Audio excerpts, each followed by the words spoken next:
Popoy, Popoy, patay na yata si Boy. Tingnan mo nga. Patay na nga. Si Boy Takas, tinakasan ng buhay. Namatay dahil sa kalikasan. Anong gagawin natin ngayon, Popoy? Ma,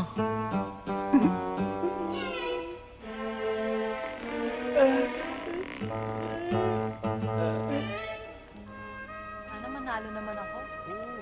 Agad ko nang tumataya dito. Kaya man nang lumalabas ng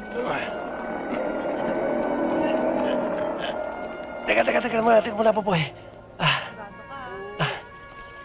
Gutom na ako. Masakit na ang bituka ko. Maghanap muna tayo ng makakain. Oo. abay, sino ba naman ang hindi nagugutom? Kailangan gumawa muna tayo ng paraan kung saan tayo makakakuha ng pagkain nga, eh. Jack. Jack.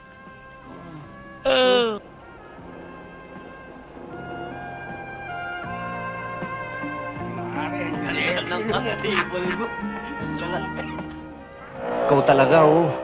Popoy, inuuna mo pa yung kasibaan mo, eh. Yung kasakiman mo sa laman. Inuuna mo pa yung sa'yo, kesa sa bituka mo, eh. Abo, ay, bito ka din naman iyon, nasa labas laang. At saka matagal na tayong napreso eh. Ay, makayakap man laan tayo ng babae. Hi! Oh, yan. Oh, tingnan mo. Sample na yan. Pagkagaganda. Sigurado ka bang dyan pupunta yan? Oh, yun. Oh, napasok na. Eh, paano to si Patay? Boss, Paano? baka gusto niyo tumaya. Ano ba yan? Bawal yan. Pulis kami. Pulis! Pulis! Ayos na. Ay, ano ba yan? Ito ang gagamitin ko dito para makapasok tayo dun. Ay, paano nga? Eh, patay na, pikit na. Eh, di palidilatin ko.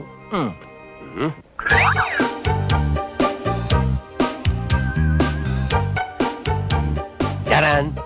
Oh. Pinandidilatan ka pa. Oo nga, ano. Pero bakit gayon? Pagkatapos ng kilay, mata na agad. Nauna pa sa pilik mata. Yan ang latest eh. Hindi na nila makahalata yan. Let's go. Tayo. Baka makatulog eh.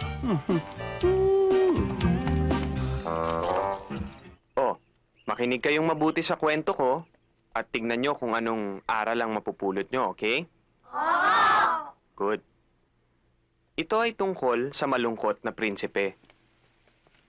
Malungkot na malungkot ang prinsipe dahil nagalit sa kanya ang prinsesa. Hindi lang alam ng prinsesa kung gaano siya kamahal ng prinsipe.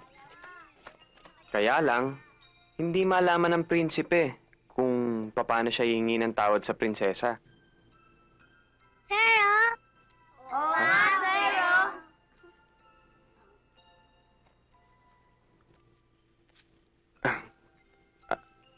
Ang sabi ng prinsesa, Natitiis mo na ako ngayon kasi hindi mo na ako mahal. ang sabi naman ng prinsipe, gusto ko lang malaman mo ang mga pagkakamali mo dahil mahal na mahal kita. Eh, sorry na nga eh. Na-touch naman ng prinsipe, kaya nilapitan na rin niya ang prinsesa.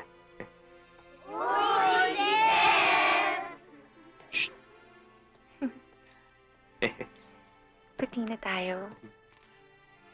At hinalikan ng prinsipe ang prinsesa. Ang sabi ng prinsipe.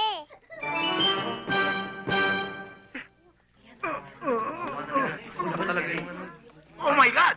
Anong nangyari kay Miss Gomez? Hindi matay ho eh. Kanina mo speak-down, sir! Bakit? Sir, kung kayo naman ho ang makakita ng ahas sa bag eh. At saan naman ang galing ang na yun? Of course, may naglagay doon, sir. Ang tanong, kung sinong naglagay. Aha! This is what I intend to find out. Okay? All of you, back to your seat. Sir. At kayo naman, bumalik na kayo sa inyong trabaho, ha? Yes, sir. Ay, dadali ko muna sa klinika si Miss Gomez, sir. Siya nga pala. Oo. Pailiksin nyo kagad, ha? Sige, dali.